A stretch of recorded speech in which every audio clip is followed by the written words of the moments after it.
मालती, अरे ओ मालती, कितना समय लगाती हो तुम नहाने में। आखिर किचन में सारा फैलाना पड़ा है। हद है लापरवाही की। जेठानी सीमा की गुस्से से भरी चिड़चिड़ी कर्कश आवाज़ मालती के कानों को भेद गई। उसने जल्दी जल्दी 4-5 मग पानी अपने तन पर डाला और बिना तौलिए से पोंछे ही कपड़े पहनकर बाहर निकल आई। एक पल को दर्पण में अपना चेहरा देख उसकी बेचारगी से भरी आंखों ने भी हल्के आंसुओं के पानी से स्नान कर लिया। वह दुपट्टा संभालते हुए किचन में जा पहुंची। सीमा की आंखें अंगारे बरसा रही थीं।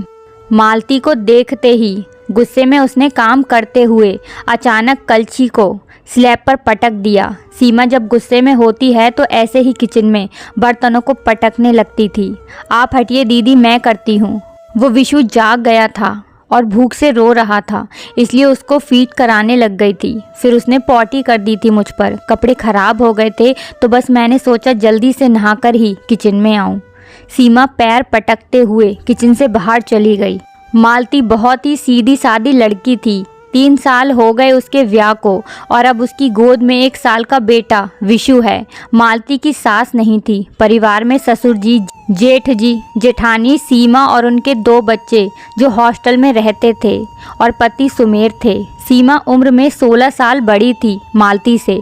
ब्याह के वक्त सीमा की मीठी मीठी बातों ने मालती के माँ बाप का मन मोह लिया था। सीमा ने उनको विश्वास दिलाया कि वो मालती को अपनी छोटी बहन की तरह ही स्नेह देगी। खैर, ब्याह के बाद साल भर तक तो सब कुछ अच्छा ही रहा।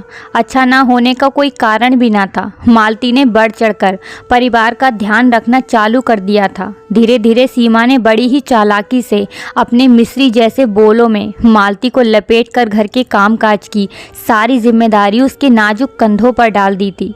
सीमा मालती के साथ चुटर पुटर काम करते हुए बहुत ही प्यार से कहती, हटो मालती, लाओ मैं आज खाना बना दूं। वैसे एक बात तो है, तुम मुझसे भी ज़्यादा होशियार निकली। देखो तो सबको तुम्हारे हाथ का खाना पीना अच्छा लगता है। मैं कुछ भी बनाऊं तो तुम्हारे जेठ जी मुंह बना ही लेते हैं। मुझे तो बहुत गुस्सा आता है और मैं सुना देती हूँ उनको कि इतने सालों से तो मेरे हाथ का ही स्वाद भाता था और अब छोटी बहू के हाथों के स्वाद के सामने मुझे भुला दिया। पर सच ही तो कहते हैं वो। अब मैं ठहरी पुराने ज़माने की और तुम ठहरी इंटरनेट और यूट्यूब के ज़माने की। अरे दीदी, ऐसा कुछ नहीं है, आप भी बहुत अच्छा खाना बनाती हैं। अच्छा आप बैठिए, मैं बनाती हूँ। सीमा मुस्कुराते हुए किचन से बाहर चली जाती है। बस इसी तरह से सीमा मीठी चाल चलकर सारा काम मालती से करवाने लगी थी और भोली मालती सीमा की चिकनी चुपड़ी तारीफों में फंसती ही चली गई। हमारे समाज में लड़कियों को यह बात घुट्टी में घोलकर पिलाई जाती है कि ससुराल में सबकी प्रिय बनकर रहने में ही औरत जीवन सार्थक है और जब घर के हर व्यक्ति के मुंह से तुम्हारे नाम की पुकार होगी तो तुम सबकी सर्वप्रिय व सर्वप्रथम बनकर और भी प्रसन्न रहोगी। मगर यह सर्वप्रिय सर्वप्रथम बनकर रहने की कोशिशें औरतों का मानसिक सुख छीन लेती हैं। मालती की आंखें तब खुली जब उसका बेटा पैदा हुआ। पूरी प्रेगनेंसी में कभी भी मालती ने आराम नहीं किया, पर बच्चा होते ही आधे से ज़्यादा समय छोटे बच्चे में निकलने लगा था। विशु छोटा था तो आधी आधी रात में उठ जाता था। मालती की नींद ही पूरी नहीं हो पाती थी। उस पर सुबह से घर के काम, सीमा को आराम की आदत लग चुकी थी। दिखावे में तो वह मालती से कहती, अरे मालती क्यों परेशान होती हो, मैं हूँ ना, तुम काम छोड़ो और जाओ विशु को देखो। और जैसे ही घर के मर्द दुकानदारी के लिए निकलते उसका पारा हाई हो जाता और लग पड़ती चिड़पिड़ करने में। मालती पर सीमा के यूं गुस्सा हो जाने का इतना प्रेशर पड़ने लगा कि वह डिप्रेशन में जाने लगी। सीमा की मीठी बातों भरे दोहरे व्यक्तित्व के जाल में वह घर गृहस्थी में ऐसी फंस गई कि खुद का अस्तित्व ही भूलने लगी। ना वो अपने बच्चे पर ध्यान दे पा रही थी और ना ही सुमेर के साथ अपने रिश्ते पर और ना खुद पर। वो सीमा के पल में तोला पल में माशा वाले स्वभाव को समझ ही नहीं पाती। मालती भरसक कोशिश करती कि सीमा को सास, जेठानी व बहन तीनों रिश्तों का मान दे सके, पर सीमा थी कि पूरी तरह से खुश व संतुष्ट होती ही नहीं थी। सुमेर व विशु के साथ होकर भी उसका चित्त बस सीमा को खुश रखने व घर के काम निपटाने में लगा रहता, जिसकी वजह से वो दिन ब दिन चिड़चिड़ी होने लगी। इसी डिप्रेशन और थकान की वजह से अक्सर सुमेर के साथ अतरंग पलों में झुलझला जाती। सुमेर ने भरसक कोशिश करी मालती को समझाने की, पर वही ढाक के 3 पात। ऐसा लगता जैसे किसी ने मालती के दिमाग को कैद कर लिया है। वह सीमा और घर के अलावा कुछ और सोच ही नहीं पाती थी। धीरे धीरे सुमेर ने चुप्पी साध ली, पर यह चुप्पी दोनों के रिश्तों में दूरियां लाने लगी थी। मालती आज फिर किचन के काम निपटाकर अपने कमरे में पहुंची तो थक कर चूर हो गई थी। नन्हा विशु अनकना रहा था, शायद भूख लगी थी उसे। उसने उसे गोद में लेकर सीने से लगा लिया और उसके मुलायम बालों पर उंगलियां फिराने लगी। विशु माँ के स्नेह तले चैन से भूख मिटाने लगा। तभी मालती की नज़र फिर से सामने लगे दर्पण पर गई। वो खुद कहीं नज़र ही नहीं आ रही थी। सामने दर्पण में दिखती औरत का उतरा चेहरा, उजड़े अस्त व्यस्त बाल, सूनी आंखें व बिना स्त्री का सूट। वो सुध-बुध खोए हुए बस हैरान से खुद को देख रही थी कि तभी सीमा आई और बोली, मालती बड़ी मौसी जी आई हैं, विशु को दूध पिलाकर बाहर आ जाना। जी दीदी, बस आती हूँ। कुछ देर बाद मालती विशु को गोद में लिए हुए आई और मौसी सास के चरण स्पर्श किए और बोली, मौसी जी अब की बहुत दिनों बाद आई आप। अच्छा आप बैठिए, तब तक मैं चाय बना के लाती हूँ। सीमा ने फिर अपनी मीठी बातों का तीर चलाते हुए कहा। अरे नहीं मालती, तुम बैठो मासी जी के पास, मैं बना कर लाती हूँ चाय।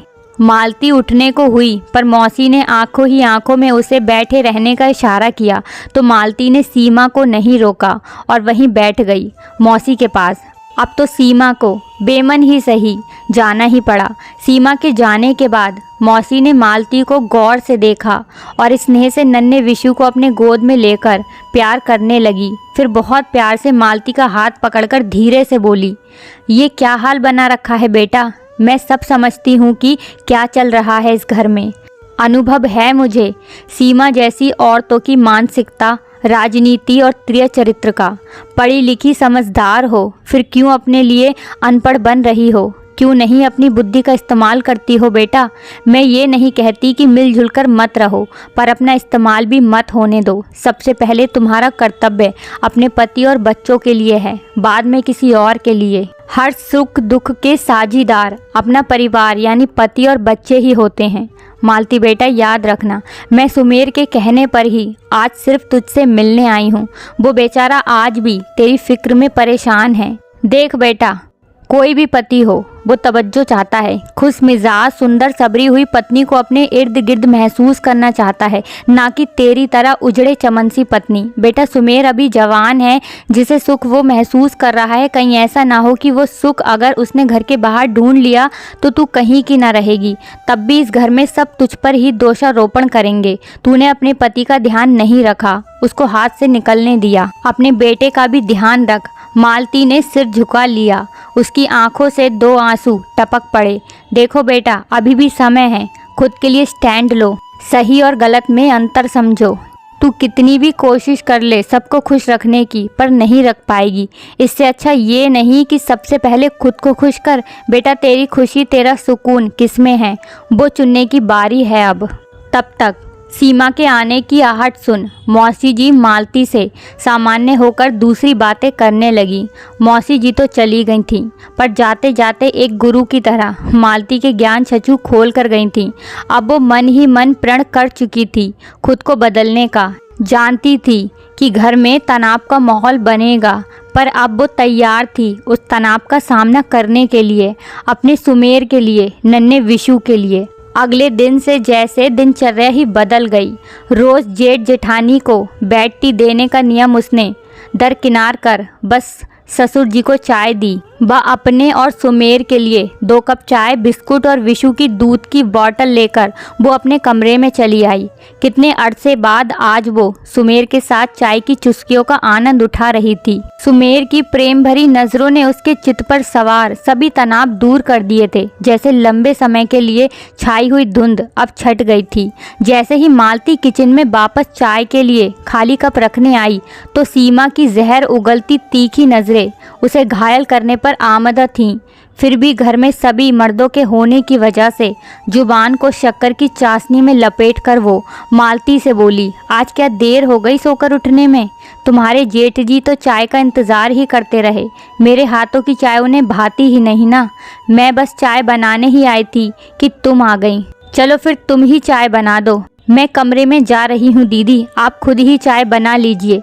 मुझे नहाकर तैयार होना है और विशु को भी तैयार करना है। वो क्या है ना, आज हम लोग कचौड़ी पॉइंट जा रहे हैं। सुमेर आज बाहर का ही नाश्ता करेंगे।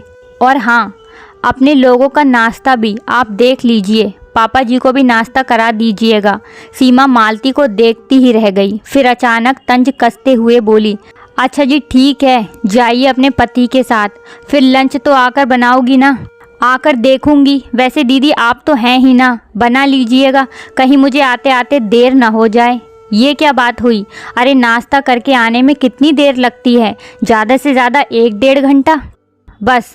अब और नहीं दीदी, मेरी भी ज़िंदगी है और मेरा भी परिवार है। मेरा समय किस तरह, कितना और किसके साथ बिताऊं, ये मुझे तय करने दीजिए। और हाँ, आप परेशान मत होइए, मैं अपने काम का बोझ आप पर बिल्कुल नहीं डालूंगी, पर आपके काम का बोझ भी अब मैं नहीं उठाऊंगी। और एक बात दीदी, आप मुझे छोटी बहन बनाकर लाई ज़रूर इस घर में, पर आपने मुझे छोटी बहन कभी समझा नहीं।